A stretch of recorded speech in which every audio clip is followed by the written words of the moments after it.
వసుదేవసుతం దేవం కంసచాణూరమర్దనం దేవకీ పరమానందం కృష్ణం వందే జగద్గురుం.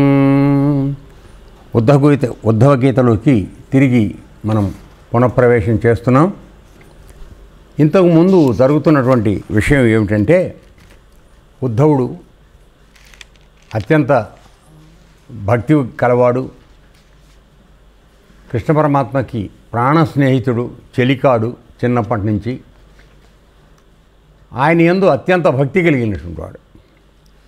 సో అతను ఒక్కొక్క విషయంగా తన్ని జ్ఞాన మార్గం వైపుకి ముందుకు తీసుకువెళ్ళే విధంగా నన్ను ప్రయాణం చేయించేటట్టుగా నాకు కావలసినటువంటి జ్ఞానాన్ని ప్రసాదించమని అతను అడగడం ద్వారా ఒక్కొక్క విషయంగా ఆయన చెబుతూ అతన్ని ముందుకు పైకి తీసుకువెళ్ళేటువంటి ప్రయత్నం మామూలుగా ఏ ఆశ్రమంలో అయినా జరిగే విధంగానే అక్కడ ఈయన కృష్ణుడు సాధకుడికి మార్గదర్శనం చేస్తూ చెప్తూ వెడతం జరుగుతోంది.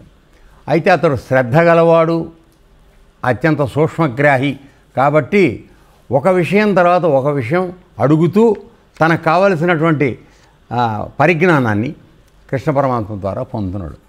శిష్యుడు యొక్క పని అట్లా ఉండాలి. ఎందుకని అది ఎప్పుడు వస్తుంది? మనం ఆ విద్య పట్ల మనకు ఆసక్తి ఉన్నప్పుడు వస్తుంది, ఆసక్తి లేనప్పుడైతే రాదు. సో అందువలన ఈయన ఆ విధంగా అడుగుతున్నాడు. ఇప్పుడు ప్రస్తుతం ఏమిటంటే, ఆ పరమాత్మ యొక్క సర్వేశ్వరత్వం మనం చూడటం జరిగింది. ఆయన అన్నిట్లోనూ ఉన్నాడు, అన్నటికీ ఆయనే ఈశ్వరుడు, విధాత, యజమాని అనేటువంటి విషయాలన్నీ చెప్పడం జరిగింది. తర్వాత పంచభూతాలకి లోపల బయట నేనే ఉన్నాను, స్థూలము నేనే, సూక్ష్మము నేనే, అన్నిట్లా నేనే ఉన్నాను ఆయన సర్వేశ్వరత్వాన్ని చెప్పిన తర్వాత, ఇంత నువ్వు సర్వేశ్వరత్వం ఉందని చెప్తున్నావు కదా, నువ్వు ఏ ఏ విధంగా ఎక్కడెక్కడ ప్రకటితమయ్యావో అది చెప్పు నాకు అని. విభూతి తత్వం అంటే ఏమిటి? నీ యొక్క వైభవం ఎట్లా ఉంది ప్రతి వాళ్ళ దాంట్లోనూ, అన్నింటిలో నేనే ఉన్నాను కదా. సో నువ్వు ఎక్కడెక్కడ ఇట్లా ఉన్నావు, ప్రకటితం అయ్యావు. అవ్యక్తంగా ఉంటే మాకు తెలియదు, అందుకని నువ్వు అవ్యక్తంగా ఉన్నావా అంటే కనపడకుండా ఉన్నావా, కనబడేటట్టు ఉన్నావా? కనపడకుండా ఉంటే ఎట్టా ఉన్నావు, కనపడేదంటే ఎట్టా ఉన్నావు. అర్థమవుతుందా? సో ఆయన యొక్క ప్రభావం ఏమిటి అనేది అడగటం మొదలుపెట్టాడు. అయిన తర్వాత వాళ్ళు మహాయోగీశ్వరులైన వాళ్ళు కూడా ఈ యొక్క విభూతుల్ని రకరకాలుగా సాధనల ద్వారా ఉపాసించి సిద్ధి పొందుతున్నారు. కాబట్టి ఆ విభూతులు ఏవో నాకు కూడా చెప్పు, నాకు కన్వీనియంట్గా ఉన్నది ఏదో నేను ఒక పద్ధతి పట్టుకుని దాని ప్రకారం ముందుకు వెడతాను అని చెప్పి అడగడం జరిగింది. సో అడిగిన తర్వాత ఆ విధానం నాకు చెప్పని అడిగిన తర్వాత మనం మొదలుపెట్టాం. అయిన తర్వాత చివరిలో వాళ్ళు ఏమన్నాడంటే, నువ్వే అన్ని లీలల్లో నువ్వే, అంత లీల నీదే అయింది కాబట్టి నిన్ను ఎవరన్నా దర్శించలేకపోతున్నారంటే ఆ సూక్ష్మతరంగా అవ్యక్తంగా ఉన్నటువంటి నీ లీలా రూప విశేషాలను ఎవరైతే తెలుసుకోలేకపోతున్నారో వాళ్ళకు నువ్వు తెలియటలా. ఎవరైతే లోపలికి ప్రయాణం చేసి ఆ సూక్ష్మతత్వాన్ని పట్టుకుని దాని ద్వారా పరమాత్మ స్వరూపాన్ని పొందినవాడు మాత్రం పొందగలుగుతున్నాడు అని చెప్పి అంతవరకు చెప్పాడు. వాళ్ళకే నువ్వు దర్శనం ప్రసాదిస్తావని కూడా చెప్పాడు. అయిన తర్వాత ఇప్పుడు మళ్ళీ ఇంకా కంటిన్యూ చెబుతాను. చివరిలోకి వస్తున్నాడు ఉద్ధవుడు. స్వామి, తమరు అచింత్య ఐశ్వర్య సంపత్తి గలవారు. అంటే అచింత్యము అంటే చింతించడానికి, అంటే తెలివితో ఊహించడానికి వీల్లేనటువంటి ఐశ్వర్యం కలిగినవాడు నువ్వు. ఐశ్వర్యము అంటే కేవలం డబ్బు కాదండి, దయచేసి వినండి. మనకెంతసేపు దృష్టి దాంట్లోకి వెళ్ళిపోతుంది. బంగాళాలు ఉన్నాయా, మేళ్ళు ఉన్నాయా, కోట్లు ఉన్నాయా, దాంట్లోకి వెళ్తే. ఐశ్వర్యము అంటే నీ అందు ఏ విషయము సంపూర్ణంగా ఉన్నదో అది నీ ఐశ్వర్యం. ఒకటి దగ్గర జ్ఞానం సంపూర్ణంగా ఉంటుంది, వాడు జ్ఞాన సంపత్తి కలిగిన వాడు. ఒకటి దగ్గర అన్యాయం బాగా ఉంటుంది, రాక్షసత్వం, వాడు అసుర భావంలో వాడు ఐశ్వర్యవంతుడు. ఏదైనా ఐశ్వర్యమే, అదేనా? సో ఆ విధంగా మీరు సంపత్తి గలవారు. భూలోకంలో, స్వర్గలోకంలో, పాతాళ లోకంలో, 3 లోకాల్లో, తర్వాత దశ దిశలందు 3 లోకాలు, భూలోకం, పాతాళలోకం, దాని కింద ఉన్న పాతాళలోకం, పైన ఉన్న స్వర్గలోకం, ఈ 3 లోకాల్లోనూ. తర్వాత దశ దిశలో ఉంటున్నాడు. మనందరికీ ఎన్ని దిశలు తెలుసురా కనకయ్య? 8 దిశలు తెలుసు, 4 అంటావేరా? 8 దిశలు, అష్టదిక్కులు. కానీ అసలు లెక్క ప్రకారం 10 దిక్కులు ఉన్నాయి. ఏమిటి? ఈ 8 దిక్కులు ఇట్లా లెక్కేసుకోకం కాకుండా పైనున్న ఊర్ధ్వ దిశ, అధో దిశ, భూలోకం, ఈ 2 కలిపితే 10 దిశలు. ఈ 10 దిశలకి దండం పెట్టాలి నువ్వు. అందుకని మామూలుగా సంధ్యావందనం చేయించేటప్పుడు దశ దిశలకి వాడి చేత ప్రణామం చేయిస్తారు. అంటే ఏం లేదు నాన్న, ఒక విషయం గుర్తుపెట్టుకోండి. భగవంతుడు ఆయన ఎన్నో రూపాలలో ప్రకటితమయ్యి అన్ని చోట్ల పనిచేస్తున్నాడు. సో అక్కడ ఉన్నాడు ఒక ప్రతినిధి, ఒక అధికారి. ఆ అధికారికి ముందు నమస్కారం చేయి. నువ్వు చేస్తే ఆటోమేటిక్గా భగవంతుడికి చేసినట్టు అవుతుంది. ఇప్పుడు సపోజ్ మీకు సీఎంగా తెలుసండి, ఉదాహరణకు చెప్తున్నా. అలా అని చెప్పి ఇక్కడ దగ్గరలో ఉన్న ఎస్ఐ గారు నువ్వు రోజు తిడతాం మొదలెడితే లెక్క చేయకుండా ఏమవుతుందిరా? సీఎం గారు రాష్ట్రానికి అంతా అధిపతి, అందులో అనుమానం లేదు, గొప్పవాడు, ప్రథమ పౌరుడు ఆయన. కానీ ఆయన నాకు తెలుసు అని చెప్పేసి నువ్వు ఇక్కడ ఉన్న ఎస్ఐ, నేను ఎస్పీ గారిని వాళ్ళందరినీ తిడతానంటే, కాబట్టి ఇక్కడ మనకి నేర్పుతోంది ఏంటంటే మర్యాద. పరమాత్మ మనందరికీ తెలుసు, మనకు కావాల్సిన పరమాత్మ అనుగ్రహమే. కానీ ఆయన అంశతో, ఆయన అధికారంతో రకరకాల పనులు చేసేవాళ్ళు కూడా ఇంపార్టెంటే కదా. కలెక్టర్ ఆఫీస్కి వెళ్ళాలంటే బిళ్ళబంతుడితో పర్మిషన్ కావాలరా, వాడి చేతిలో నొక్కితేనే నువ్వు లోపలికి వెళ్ళగలవు. అంటే అందరి విషయంలో కాదు చెప్తున్నా, ఎక్కడ కావాల్సిన అక్కడ నువ్వు నొక్కితేనే పని జరుగుతుంది. మరి ఇప్పుడు బిళ్ళబంతుడితో కన్నా గొప్పవాడు కలెక్టర్ గారు నీకు తెలుసు, లోపలికి వెళ్ళాక నువ్వు వచ్చావా రాండి ఆయన పిలుస్తాడు. కానీ లోపలికి వెళ్ళిన తర్వాత కదా నీ పరిచయం తెలిసేది. ముందు లోపల పంపించాడు ఎవడు? అంటే ఉదాహరణకు పక్కకి వెళ్తున్నాను అనుకోకండి. నేను ఎందుకు చెప్తున్నా అంటే ఈ 33 కోట్ల దేవతలు ఉన్నారు అని చెప్పనంటే వీళ్ళందరూ రకరకాల పనులు భగవంతుడి తరఫున చేస్తున్నారు. సో వాళ్ళతో కూడా నువ్వు మంచిగా ఉండాలి, వాళ్ళను కూడా గౌరవించు. అది నువ్వు నేర్చుకోవాల్సిన మొదటి మర్యాద అది. ఓకే. తర్వాత అందుకని పాతాళ లోకంలో దశ దిశలందు తమ తమ ప్రభాపూర్ణ విభూతులు వర్ణించి చెప్పవలసిందిగా వేడుకుంటున్నాను. అంటే ఇప్పుడు ఇన్ని ఉన్నాయి, ఇన్నిట్లో నీ ప్రతినిధులు ఉన్నారు. అసలు వాళ్ళందరూ ఉన్న నీ యొక్క గొప్పతనం ఏమిటి? ఏ విధంగా నువ్వు వాళ్ళలో ప్రకటితమై ఉన్నావు? ఇప్పుడు నువ్వు ఏజెంట్ని పెట్టావు కదరా, ఇక్కడ పనిచేయడానికి ఓ ఎస్పీని పెట్టావు, ఓ ఎస్ఐని పెట్టావు, వాళ్ళని పెట్టావు. వాళ్ళందరి పనులు నీ తరఫున చేస్తున్నారు. కానీ వాళ్ళలో ఎవరు మంచివాడు, ఎవరు ఏ పని చేస్తున్నాడు, ఇవి తెలియాలిగా నాకు. అది చెప్పమని అడుగుతున్నాడు. అంటే నీ తరఫున వాళ్ళందరూ పనిచేస్తున్నారు కదా నాన్న, ఆ పని చేసేవాళ్ళు ఎవరు, వాళ్ళ గురించి చెప్పు. వాళ్ళని చెప్తే నీ సంగతి నాకు తెలుస్తుంది. ఆ విధంగా నేను చెప్పేది మరి అర్థమవుతుందో లేదో. లెంబాద్రి నువ్వు ఎక్కడికో వెళ్ళిపోయావు. Right, okay. తర్వాత దేవాదిదేవ మహాదేవ సర్వతీర్థాలను పుణ్యతమం గావించు తీర్థపాదులు తమరు. అంటే మనం ఎన్నో చోట్లకి తీర్థయాత్రలు పెడతాం, స్నానాలు చేస్తాం పవిత్ర నదీ తల్లులో. వాళ్ళందరిలో ఉన్న తీర్థపాదుడు నువ్వే. అంటే ఏమిటి? ఇక్కడ పాదు అంటే మొదలు. సో అక్కడ ఒక తీర్థానికి వెళ్ళి నువ్వు స్నానం చేస్తున్నావు అంటే దాని యందు ఉన్నటువంటి మూలం ఏదైతే ఉందో అది నువ్వు అయ్యి ఉన్నావు. అర్థమైందా? సో గంగాదేవికి వెళ్ళి నువ్వు స్నానం చేసి వచ్చావు. అక్కడ పరమాత్మ ఇప్పుడు విభూతిలో చెప్తాడు గంగాదేవి మాత నేనే అంటాడు. అంటే ఏమిటి? గంగకు నువ్వు స్నానం చేస్తున్నావు అంటే పరమాత్మ దగ్గరికి స్నానం చేసినట్టే. అంటే ఇక్కడ మనకు కావాల్సింది ఈ విభూతి యోగం భగవద్గీతలో చెప్పబడింది. అంటూ కూడా ఏమిటంటే ఎక్కడ ఏ విధమైనటువంటి ప్రాభవము, శక్తి, నైపుణ్యము, తర్వాత విశేషము ఇవన్నీ ఉన్నాయో అవి పరమాత్మ స్వరూపం. అర్థమైందా? అందువలన ఇప్పుడు ఆశ్రమంలో ఇంతమంది ఉన్నారు. సో ఫలానా ఆయన సెక్రటరీ గారు, ఫలానా ఆయన వైస్ ప్రెసిడెంట్, ఫలానా ఆయన ఎగ్జిక్యూటివ్ కమిటీ మెంబరు, ఇలా చెప్తున్నాం. అందరి పేర్లు చెప్పట్లేదు కదా, వీళ్ళు మాత్రం ప్రతినిధులు. అర్థమవుతుందా? సో ఆ విధంగా వాళ్ళందరూ కూడా ఆయన్నే ఆశ్రమాన్ని రిప్రజెంట్ చేస్తున్నారు. అట్లాగే వాళ్ళందరూ భగవంతుని రిప్రజెంట్ చేస్తున్నారు. సో ఎవరెవరిలో అయితే ఏ గొప్పతనం అయితే ఉందో ఆ గొప్పతనం నేనని చెప్తున్నాడు ఆయన. ఇది దానికోసం అడుగుతున్నది, అసలు రహస్యం అది. తర్వాత తమ దివ్యాంగ్రి పద్మాలకు 100,000,000 వందనాలు. అంటే దివ్యాంగ్రి పద్మాలంటే ఆయన పాదపద్మాలకి 100,000,000 నమస్కారాలు అని చెప్పి అది నాకు చెప్పు అని చెప్పి అడిగాడు. సరే అప్పుడు కృష్ణ పరమాత్మ చెప్తున్నాడు, శ్రీకృష్ణ భగవంతుడు ఇలా అన్నాడు, ప్రియమైన ఉద్ధవా, నీవు ప్రశ్నలు అడుగుటలో కడు నేర్పరివి. ఎందుకని భగవద్గీతలో చెప్పాడు కదరా, పరిప్రశ్నేనా అంటే గురువుని ఏ విధంగా సంతోషపడుతూ నువ్వు చాలా గొప్పవాడు అంటూ నాకు ఈ విషయం చెప్పు అంటే గురువు చెప్పను అనే పరిస్థితి రాదు. అర్థమవుతుందన్నా? నువ్వు రాబట్టుకోవాలి ఆయన దగ్గర నుంచి విద్యని. కాబట్టి ఆయన నువ్వు చాలా గొప్పవాడు, నువ్వు తప్పితే ఎవరు చెప్పలేరు, నువ్వే చెప్పమని అడగటం. నీకేమొచ్చు, నీకేం రాదనంటే గురువు ఏం చెప్తాడరా? పరితీలు నాకు వచ్చురా నీకని చూపిస్తాడా గురువు?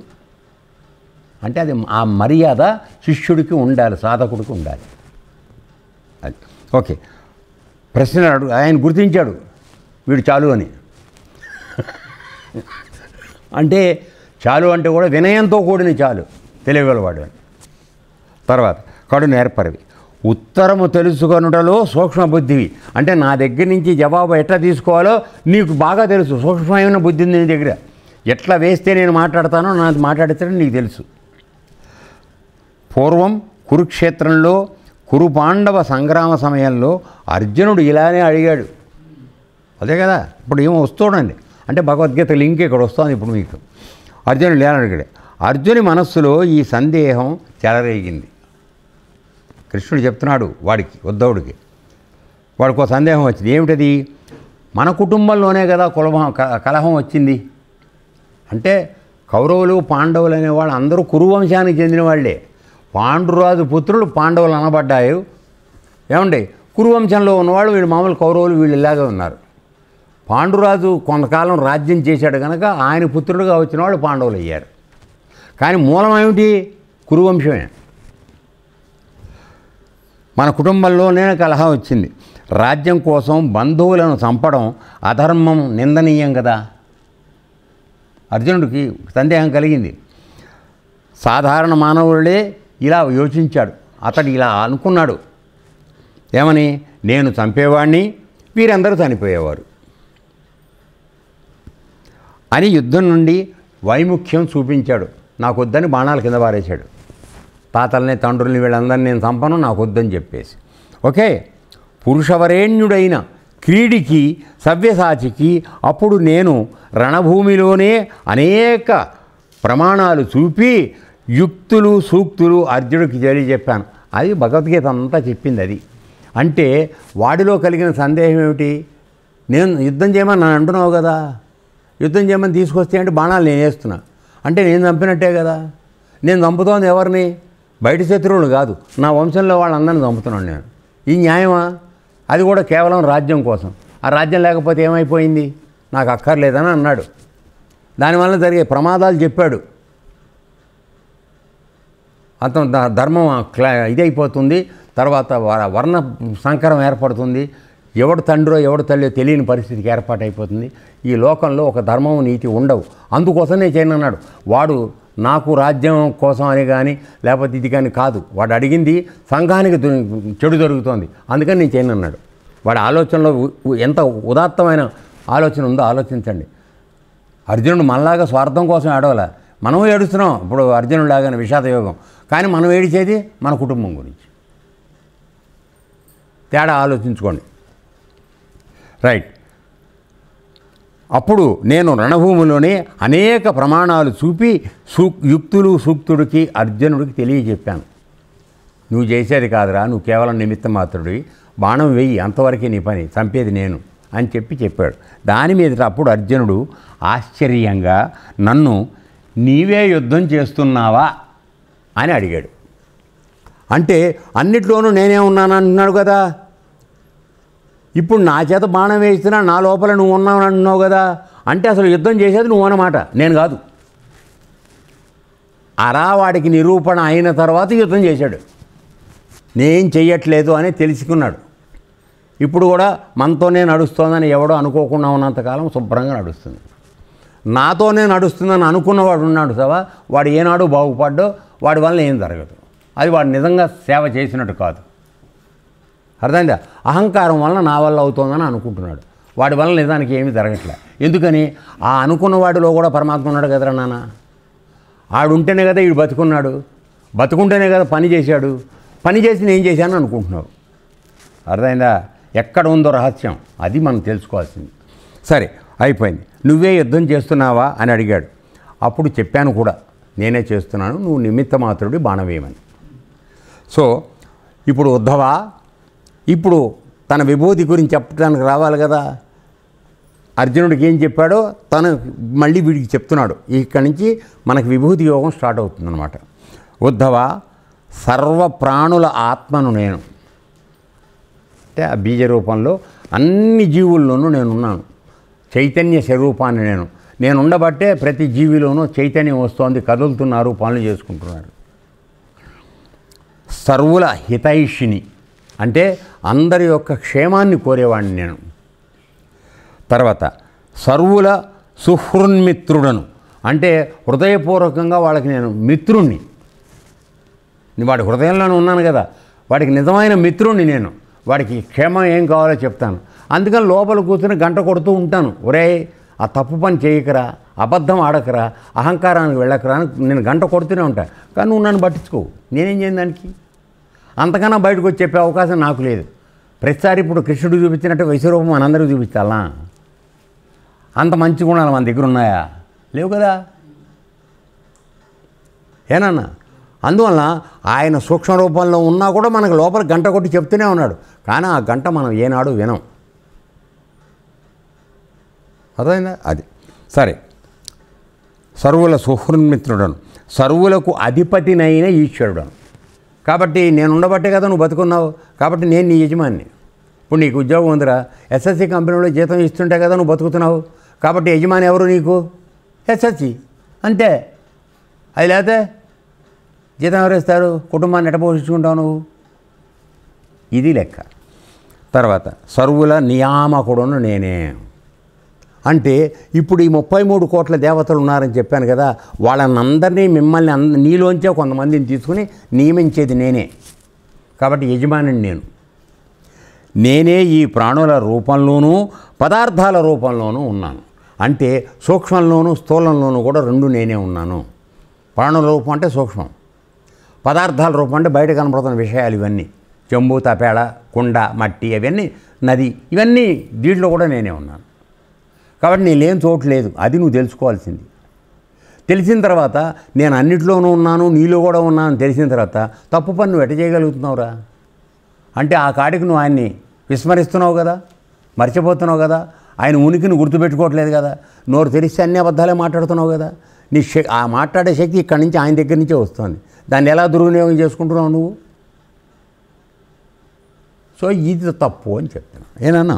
తర్వాత వీని యొక్క ఉత్పత్తికి, అంటే సూక్ష్మమైన వాటికి, పదార్థాలకి, వాటికి ఉత్పత్తికి, స్థితికి, అంటే అవి నడవడానికి, తర్వాత లయానికి మళ్ళీ పోవడానికి కారణభూతుడను నేనే.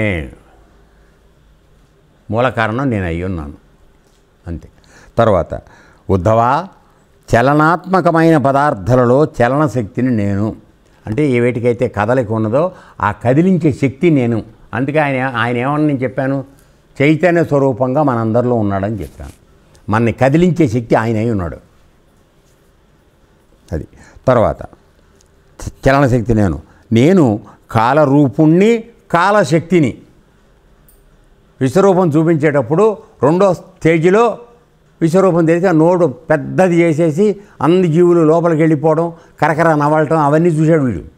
దాని తర్వాతే ఆయనకి భయం ఏర్పడిపోయి ఇక తగ్గిస్తున్నాయని నేను చూడలేకుండా ఉన్నాను అన్నాడు. మొట్టమొదటిలో చతుర్భుజాలు చూపించినప్పుడు అబ్బా బాలేగా ఉంది, బాగా ఉంది అన్నాడు. అసలైన బేకర్ రూపం నేను కాలర్ స్వరూపాన్ని ఇప్పుడు అందరినీ మింగేస్తున్నాను, ఇప్పుడు చంపేయడమే నా డ్యూటీ, నేను లయం చేసేస్తున్నాను అని చెప్పేటప్పటికి ఈయనకి ఎక్కడ పడాలో అక్కడ పడిపోయింది, పంచి తడిచిపోయింది. అంతే. ఇక వద్దు నాయన, నువ్వు దండ పెడతాను, నువ్వు ఉపసంహరించు దాన్ని, ఆ రూపాన్ని నేను చూడలేకుండా ఉన్నాను. అర్థమైందా? అది కాలరూపుణ్ణి, కాలశక్తిని, అంటే నేను కాలం రూపంలో ఉన్నాను, నా శక్తి ద్వారానే వీళ్ళందరూ పోతున్నారు, నా ప్రమేయంతోనే పోతున్నారు. నువ్వు చంపడం అనేది నీ భ్రమ. అర్థమైందనా? అది. తర్వాత కాలాతీతుణ్ణి, నేను కాలానికి అతీతంగా ఉన్నాను, ఎందుకంటే కాలం నా అధీనంలో పనిచేస్తోంది.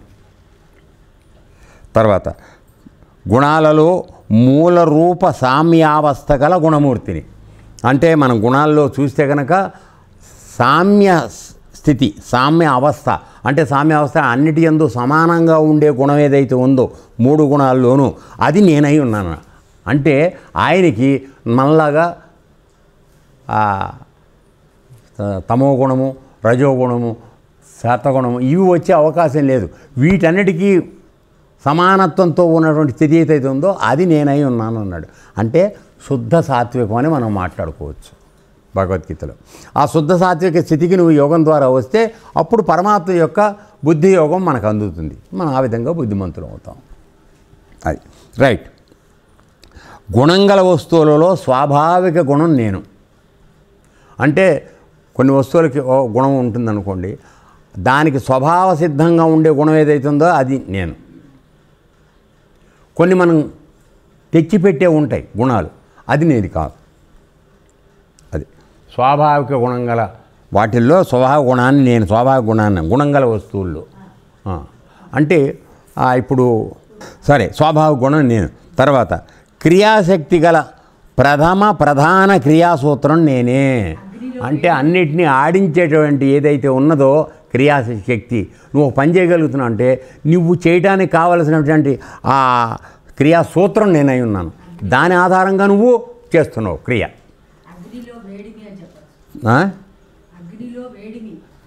అగ్నిలో వేడి కరెక్ట్. తర్వాత అట్లాగే మహత్వ శక్తులలో జ్ఞానశక్తిని నేను.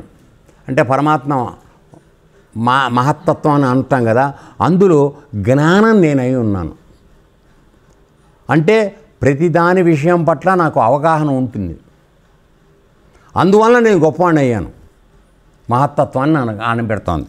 తర్వాత మహత్తత్వం నేనే, అందులో జ్ఞానం నేనే. తర్వాత సూక్ష్మ వస్తువులలో జీవశక్తిని నేనే. అంటే సూక్ష్మ శరీరం మనం మాట్లాడుకుంటున్నాం కదా, జీవుడు, మనస్సు, ఇంద్రియాలు, అంతఃకరణ ఇవన్నీ మాట్లాడుకున్నాయి. వీటిల్లో ఉన్నటువంటి ఆ చైతన్య శక్తి, జీవశక్తి ఏదైతే ఉందో అది నేను. ఎందుకని భగవద్గీత చెప్పేటప్పుడే మనకు చెప్పాడు, 8 అష్టప్రకృతులు మూల ప్రకృతి ఉంది అని చెప్పాడు. ఇవన్నీ జడత్వంతో కూడుకున్నవి. కానీ వీటికి భిన్నంగా ఉన్నటువంటి సూక్ష్మ శరీరం, దానిలో ఉన్నటువంటి ఇవన్నీ కూడా వీటికి కొంత చైతన్యం ఉంది. అందుకని దీనికన్నా ఇవి కొద్దిపాటి చలనశక్తి కలిగినవి. వీటికి కూడా ఈ రెండింటికి ఇచ్చేది నేను కాబట్టి అసలు నేను మూలం అని చెప్పాడు భగవద్గీతలో. ఓకే. తర్వాత కాఠిన్య వస్తువును స్వాధీనపరుచుకునే మనోశక్తులలో మనస్సును నేను. అంటే ఒకడు మొండివాడు ఉంటాడు, ఇదిగో మా తాత మొండివాడు, అర్థమైందా? వీడిని లొంగ తీసుకునే మనసును నేను అని చెప్తున్నాడు. సో కట్టె తీసుకుని పక్కన కూర్చోరా తాత అంటే ఇట్లా అనుకుంటూ కూర్చుంటూ ఉంటాడు కదరా. Okay, very good. వేదాలను అభివ్యక్తం చేసే హిరణ్య గర్భతత్వం నేను. సో హిరణ్య గర్భుడు అని పేరు చెప్పుకున్నప్పుడు మొత్తం వేదం అంతా కూడా మనకు ప్రకటితం చేస్తున్నటువంటి వాడు హిరణ్య గర్భుడు. సో ఆ రూపంలో పిలుస్తాం ఆయన, ఆ నామంలో. సో అది నేనే అయి ఉన్నాను. అంటే మామూలుగా అయితే వేదాలు ఎవరికి తెలియవు, అర్థం కావు. సో బయటికి ప్రకటన చేయాలంటే హిరణ్య గర్భుడు రూపంలో నీకు ఆ జ్ఞానాన్ని ఆయన ఇస్తే నీకు అర్థమవుతోంది. తర్వాత మంత్రాక్షరాలలో ప్రణవం అయిన ఓంకారం నేను. చెప్తున్నాం కదా మీకు ఎప్పటి నుంచో, ఓంకారం చేస్తే చాలు, నువ్వేం చేయక్కర్లా. నిష్టగా రోజుకి 10 సార్లు చప్పున 3 సార్లు చేసిన ప్రతిసారి 10 చప్పున 3 సార్లు, రోజుకు 3 సార్లు నువ్వు అంటే 30 సార్లు ఓంకారాన్ని ఇందాక మనం చదివి వినిపించాను నీకు. ఆ నెమ్మదిగా ఉన్న శబ్దం అయ్యి తర్వాత ప్రణవ మంత్రంలాగా మారి దానిలో నిలబట్టాలి నీ ప్రాణవాయువుని అని చెప్పి జ్ఞాన విధిలో చెప్పాను, మనం మర్చిపోయాం అంతే. ఓకే. తర్వాత అక్షరమాలలో అకారాన్ని నేను. ఆ అనే అక్షరం ఏదైతుందో ప్రారంభం అది నేను. తర్వాత ఛందస్సులలో త్రిపాది అయిన గాయత్రి ఛందస్సు నేను. ఎన్నో రకరకాలైనటువంటి ఛందస్సులు ఉన్నాయి. సో ఇందులో గాయత్రి ఛందస్సు నాది. తర్వాత సర్వదేవతలలో నేను ఇంద్రుణ్ణి, దేవతలందరిలోకి నేను ఇంద్రుణ్ణి. తర్వాత అష్టవసువులలో అగ్నిదేవుణ్ణి. తర్వాత ఆదిత్యులు 12 మంది, అందులో వారిలో నేను విష్ణువును. తర్వాత ఏకాదశ రుద్రులలో నీలలోహితుణ్ణి నేను.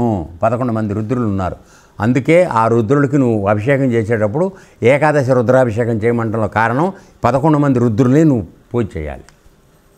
రావణాసురుడు ఎప్పుడూ కూడా ఏదో కారణంగా 10 మందికి మాత్రమే చేయగలిగేవాడు, 11వ వాడికి చేయగలిగేవాడు కాదు. అందువల్ల వాడి అహంకారం పోలేదని ఒక కథ చెప్తారు. 10 అంటే ఏమైంది, వాడి దశ ఇంద్రియాల్లోనే ఉన్నాడు. వాటికి ఆధారంగా ఉన్న 11వ వాడి దగ్గరికి ఆయన వెళ్ళలేడు. మరి ఓకే, మహర్షులలో భృగు మహర్షిని నేను, రాజఋషులలో మను మహారాజు నేనే. మనువు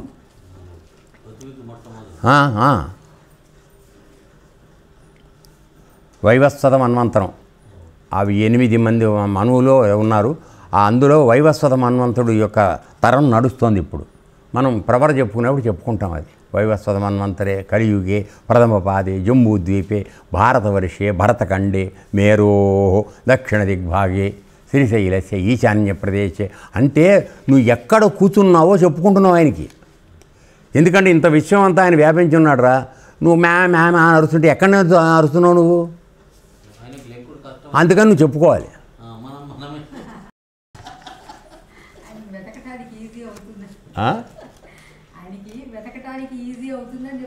సౌండ్ వచ్చేది వెంటనే తెలిసిపోతుంది కదా. నేను ఎక్కడ చూడాలిరా, సౌండ్ వస్తుంది, ఎక్కడ చూడాలి, అక్కడ చూడాలి.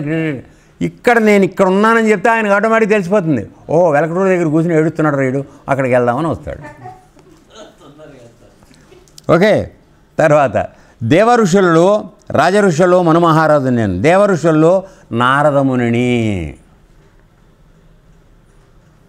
సో నారదుడు ఏదో కలహప్రియుడు అది ఇదని మనం అనుకుంటూ ఉంటాం. అది కాదు, లోక కళ్యాణం కోసం చేస్తాడు ఆయన. అది కూడా ఎవరితో? కృష్ణ పరమాత్మ కానీ విష్ణుమూర్తి కానీ ప్రేరేపిస్తారు వాడిని. దాంతో వాడు వెళ్ళి ఆ పని చేసి వస్తాడు, నిప్పు పెట్టి వస్తాడు. తర్వాత జరగాల్సిన మంచి పని జరుగుతుంది, కానీ పని వీడు కారకుడు వీడు అవుతాడు. గోవులలో కామధేనువు నేను సిద్ధేశ్వరులలో కపిలదేవుణ్ణి, పక్షిరాజుల్లో గరుడమూర్తిని, ప్రజాపతులలో దక్ష ప్రజాపతిని, పితృదేవులలో ఆర్యమునుడనేటువంటి వాడిని నేనే అని తెలుసుకో ఉద్ధవా. ఇవన్నీ అక్కడ మనకు శ్లోకాల్లో వచ్చినాయి. తర్వాత ఓ ఉద్ధవా, నా విభూతులు ఇంకా చెప్తాను విను, అర్థం చేసుకో. అంటే మధ్యలో ఎప్పుడన్నా కన్ను కొడుతూ ఉంటుందేమో, కన్ను కుట్టకుండా చూసుకో, శ్రద్ధగా వినమని చెప్తున్నాడు. మనకు అప్పుడప్పుడు కన్ను కుడుతూ ఉంటుంది కదరా. అది దైత్యుల్లో నేను ప్రహ్లాదుడు, రాక్షసుల్లో నేను అంటే అత్యంత ఉత్తముడైనటువంటి వాడిది రాక్షస జాతే, కానీ ఒక ఎగ్జంప్షన్ కింద దాన్ని ఏమంటాం. సో వాడు తప్పబుట్టాడు, రాక్షసుల్లో తప్పబుట్టాడు వాడు మంచివాడుగా. అందుకని పరమాత్మ అనుగ్రహం పొందాడు వాడు. తర్వాత నక్షత్రాలలో చంద్రుణ్ణి నేను, ఓషధుల్లో సోమరసం నేను. సో మీకు చెప్పాను, సోమరసం అనేటువంటి విధానం దాదాపుగా మన దేశంలో 10వ శతాబ్దం వరకు వాడుకలో ఉండేది. అది చేసుకుని కొద్దిగా తాగితే ఇచ్చామరణం, నువ్వు 700 ఏళ్ళు 800 ఏళ్ళు కూడా బతకచ్చు. దాన్ని తీసుకొచ్చి పరుసవేది విద్య చేసి తెలుసుకొని ఆ రసాన్ని కనుక దాని బండరాయి మీద పిండినా పరుసవేది చేస్తే అది బంగారం కింద మారిపోయింది. తర్వాత యక్ష రాక్షసుల్లో కుబేరుణ్ణి నేను, తర్వాత గజేంద్రుల్లో ఐరావతాన్ని నేను, జల నివాసులలో వరుణ ప్రభువుని నేను, తపనులలో సూర్యుణ్ణి అంటే ఎవరైతే తపింపజేస్తూ ఉంటారో వేడిమి కదరా అందులో సూర్యుణ్ణి, మనుష్యులలో రాజును. సో మనందరికీ రాజు ఎవరైతే ఉన్నావో ఆ పరమాత్మ. అందుకే రాజు దేవుడితో సమానం అని మనందరికీ చెప్పబడేది. అందుకోసమే ఇంగ్లీష్లో కూడా సామెత ఏం చెప్తారంటే king can do no wrong. అంటే దైవస్వరూపుడైనటువంటి రాజు ఏ విధమైన తప్పు చెయ్యడు అనేటువంటి శ్రద్ధాభక్తితో ప్రజలు రాజును కొలిచేవాళ్ళు. అటువంటి ఆదర్శంగా ఆయన కూడా ఉండేవాడు, అది వేరే సంగతి. Okay right. అశ్వాలలో ఉచ్చైశ్వరయ్యాన్ని, ఉచ్చైశ్వరం అంటే అది మామూలుగా తెల్లటి గుర్రం, అది మన సముద్ర మదనం జరిగినప్పుడు వచ్చింది అది ఉచ్చైశ్వరం. తర్వాత దాన్ని ఎవరో తీసుకున్నారు, ఉచ్చైశ్వరం అని ఎవరు తీసుకున్నారు? ఇంద్రుడా ఎవరో తీసుకున్నారు? ఐరావతం ఇంద్రుడు తీసుకున్నాడు.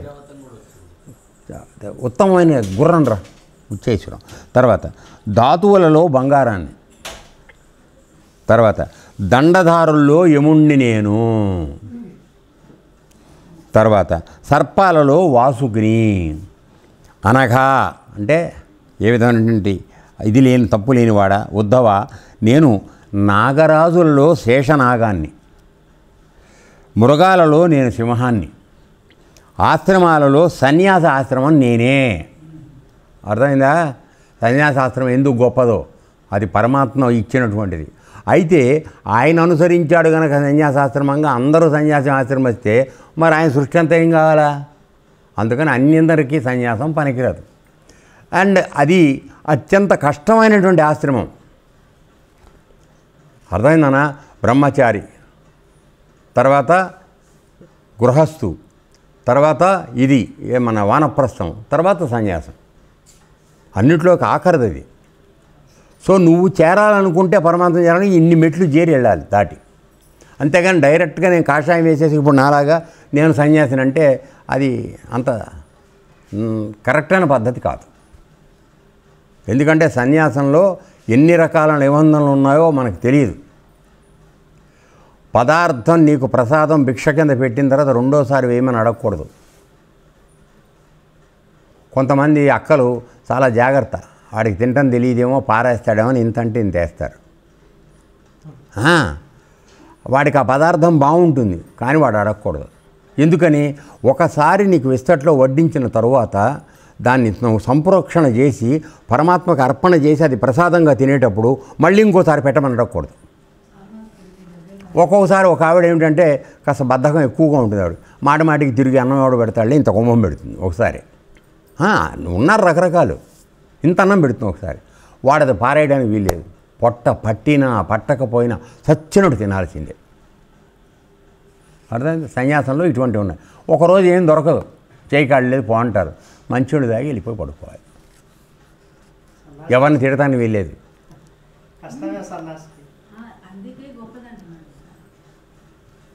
ఏడ్రా అత్యంత కష్టమైంది, అత్యంత కష్టమైంది. అందుకే 4 డిగ్రీలో పెట్టాడు అది. అర్థమైందానా? పొట్ట దెబ్బల కోసం సన్యాసం వేసుకుంటున్నాం, అది మాత్రం కరెక్ట్ కాదు, దయచేసి నమ్మండి. తర్వాత నీకు ఒక బండరాయి బాగుందనుకుని పడుకున్నావు అనుకో, 3 రోజులు పడుకుంటే తర్వాత అక్కడే ఉండిపోవాలనిపిస్తుంది నీకు. అందుకని 3 రాత్రుల కన్నా కేవలం ఒక బండరాయి మీద కూడా చదునుగా ఉంటాయి కదా కొన్ని చోట్ల బండరాళ్ళు, అది కంఫర్టబుల్గా ఉంటుంది. కొన్ని చోట్ల ఎగుడు దిగుడుగా ఉంటుంది. అక్కడ తెల్లారిపడి లేచి వెళ్ళిపోతావు, నా నడువులో గుచ్చుకుంటుందని. బండ సాఫ్గా ఉందనుకో, సరే ఇవాళ కూడా ఇక్కడే ఉందామని మొదలెడతాడు, ఇట్లా పడినా అక్కడే ఉండిపోతాడు. అలా ఉండకూడదు నువ్వు. అంటే ఆ రాయి మీద కూడా నీకు మమకారం రాకూడదు. అటువంటి వ్రతం కావాలి సన్యాసం అంటే. అర్థమైంది బేట? తర్వాత సన్యాస ఆశ్రమం నేనే. వర్ణాలలో బ్రాహ్మణ వర్ణం నేనే. అంటే ఇక్కడ బ్రాహ్మణ వర్ణం అనగానే అర్థం ఏం తీసుకుంటామంటే, చెప్పాలంటే బ్రాహ్మణులు పుట్టుకతో బ్రహ్మజ్ఞానానికి వాళ్ళు వారసులై ఉండాలి. అర్థమైందా? వాడు బ్రహ్మజ్ఞానాన్ని వారసత్వంగా పొంది తండ్రి దగ్గర నేర్చుకుని దాన్ని అనుష్ఠానం చేస్తూ ఉపాసనలో వాడి జీవితాన్ని గడపాలి. బ్రహ్మజ్ఞానం చేస్తున్నాడు అంటే అర్థం ఏంటి? ఆస్తులు కూడబెట్టడం పనికిరాదు, ఉపాదానంతో జీవితాన్ని గడుపుకోవాలి. అడుక్కోవడానికి వెళ్ళాలి 12 అయ్యేటప్పటికి. 3 ఇళ్లలో మాత్రమే అడుక్కోవాలి. ఏం దొరికితే తీసుకోవాలి, లేకపోతే వచ్చేయాలి. ఏం దొరకకపోతే నీళ్ళు దాకా వచ్చేసి అంతే. అటువంటి కఠినమైన నిబంధన. అప్పుడు వాళ్ళు బ్రహ్మజ్ఞానం ఉంటుంది, అది తప్పితే ఇంకోటి ఉండదు వాడికి. ఎందుకని దేని మీద ఆశ లేదు కదరా. ఇప్పుడు నీకుందనుకో, ఓ ఇల్లు కట్టిదాకా 2వ ఇల్లుకి వెళ్ళాలనిపిస్తుంది, ఎకరం కొన్నాక ఇంకో 2 ఎకరాలు చేయాలనిపిస్తుంది. ఏమీ లేకపోతే అది అర్థమైందా? సో బ్రహ్మణం అంటే బ్రాహ్మణ అన్నవాడు ఈ లక్షణాలతో ఉండాలి, ఉన్నప్పుడు వాడు బ్రాహ్మణుడు. తర్వాత తీర్థాలలో గంగా తీర్థం, నీకు ఇందాక చెప్పాను ఉదాహరణ. సో మనం ఇప్పుడు గంగకు వెళ్ళి స్నానం చేస్తున్నావంటే నువ్వు పరమాత్మ యొక్క ప్రతినిధి అయిన గంగా నదిలో స్నానం చేసి వచ్చావు. ఆవిడ ఆయన ప్రతినిధి అయ్యింది. సో దీన్ని నిన్ను పవిత్రుని చేసే పని ఆయన చేస్తున్నాడు, గంగానది ఏం చేయట్లా. ఆవిడ నీ మురికి తీసుకుంటోంది. నేను నిండా మురికే కదరా, లోపల బయట కూడా మురికే మురికి. టైడు సోపు ఏం వాడినా పోదు ఇది. అర్థమైందా? ఆవిడ తీసుకుంటుంది, అందుకని ఆవిడ వెళ్ళి కడుక్కుంటుంది. వేరే మున్నుల దగ్గరికి వాళ్ళ దగ్గరికి వెళ్ళి పాదసేవ చేసుకుని ఆ మైల వదలగొట్టుకుంటుంది. అలా బతుకుతున్నారు వాళ్ళు. రాత్రి చెప్పాను మీకు, నిన్న పుండరీకుడి కథలో చెప్పాను. రైట్, ఓకే, అయిపోయింది. జలాశయాల్లో సాగరాన్ని నేను, సముద్రాన్ని నేను. తర్వాత ఆయుధాలలో ధనస్సును నేను, ధనుర్ధారుల్లో శంకరుణ్ణి. అంటే ధనుర్ధారం అంటే ఆయుధాలు పట్టుకుని బాణాన్ని ఆయుధంగా పట్టుకున్నవాడు ఎవడైతే ఉన్నాడో వాళ్ళలో శంకరుణ్ణి నేను. తర్వాత అంటే నువ్వు కూడా బాణం పట్టుకోవచ్చు, కానీ నువ్వు శంకరుడు పరమాత్మ అయిపోవు. అర్థమైందా? ఉద్ధవ, నేను నివాస స్థానాలలో సుమేరు పర్వత శిఖరాన్ని, మేరు పర్వతం అని, అది హయ్యెస్ట్ అన్నిటికన్నా. తర్వాత దుర్గమ స్థానాలలో హిమాలయాన్ని, దుర్గమం అంటే వెళ్ళలేనటువంటిది, సో అటువంటి వాటిలో హిమాలయాన్ని. వనస్పతులైన వృక్షాలలో నేను అశ్వత్థాన్ని, అశ్వత్థం రావి, భగవద్గీతలో చెప్తాడు కదరా, అశ్వత్థం ప్రాహురవ్యయం ఊర్ధ్వమూలం అధశాఖం, అది. సో ఆయన పరమాత్మ అక్కడ. తర్వాత ధాన్య రకాలలో యవధాన్యం నేను, యవలని ఉంటాయి, అవి మనం చూడలా. మరి నాకు తెలిసినంతవరకు కరెక్టో కాదో నాకు తెలియదు, కానీ ఈ యవలనేవి అడవుల్లో ఈ వెదురు చెట్లు పెరుగుతాయి కదా, ఆ వెదురు చెట్ల కాండం మధ్యలో ఉంటుంది కదా, అక్కడ వస్తాయి అవి, అత్యంత చిన్నవైనవి అని చెప్తారు. అది నిజమా కాదా నాకు తెలియదు. ఎవరు వెదురు బియ్యం అని కూడా అంటారు వాటి. సో పరమాత్మ యొక్క స్వరూపానికి ఏం చెప్పారంటే నివార, అదేని చెప్తాడు. ఈ యవధాన్యానికి ధాన్యాన్ని ముళ్ళు ఏదైతే, ఈ ధాన్యమే చిన్నది, అత్యంత చిన్నది, దానికి ఉన్న పైన పొట్టు మీద ఉన్నటువంటి ముళ్ళు నీ కంటికి కూడా కనపడదు, అంత స్థితిలో ఉంటాట పరమాత్మ. Okay, right. తర్వాత వనస్పతుల్లో అశ్వత్థాన్ని, ధాన్య రకాల యవధాన్యం. పురోహితుల్లో వశిష్ఠ మహర్షిని. తర్వాత వేదవేత్తలలో బృహస్పతిని. సేనాపతుల్లో కార్తికేయుణ్ణి, సుబ్రహ్మణ్య స్వామి. తర్వాత సన్మార్గ ప్రవర్తకులలో భగవాన్ బ్రహ్మను నేనే. తర్వాత సన్మార్గ ప్రవర్తకులు అంటే నీకు సన్మార్గాన్ని చెప్పేవాడు ఎవడు? బ్రహ్మగారు. పుట్టగానే నీకు అని చెప్పేవాడు, వాణ్ణి నేను.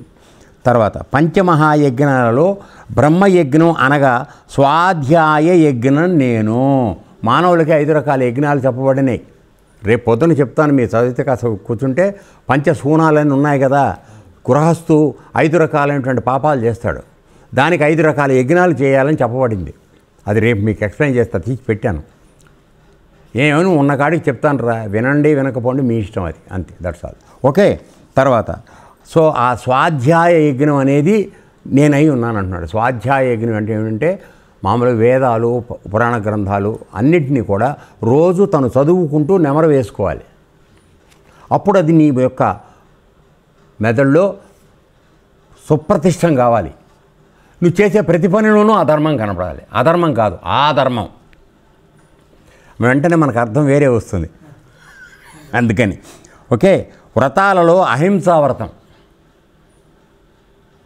ఇప్పుడు మీ అందరికీ మేము చేతులు కాళ్ళు కొట్టుకుని ఎన్నిసార్లు చెప్తున్నాం, హింస చెయ్యకండి రా అయ్యా, హింస చెయ్యకండి, ప్రాణులను చంపకండి. అది అహింస కాదు, అది హింస. అది చేసే అధికారం మనకు లేదు. అలా మనం చేయటం వల్ల ఏం చేస్తున్నాం? అహింసా వ్రతాన్ని వదిలేసి హింసావ్రతం చేస్తూ భగవంతుడికి దూరం అవుతున్నాము. ఇది మేము మనవి చేస్తోంది. ఓకే. శుద్ధి చేసే పదార్థాల్లో శుద్ధ వాయువును. అందుకని వాయువు ఇది వచ్చినా దాంతోపాటు అక్కడ కొట్టుకుని తీసుకెళ్ళిపోతూ ఉంటుంది. మంచి వాసన వచ్చినా చెడు వాసన వచ్చినా దాని దగ్గర ఏం అట్టు పెట్టుకోదు, కానీ అక్కడ ఉండేవదు, లాగేసి వెళ్ళిపోతూ ఉంటుంది.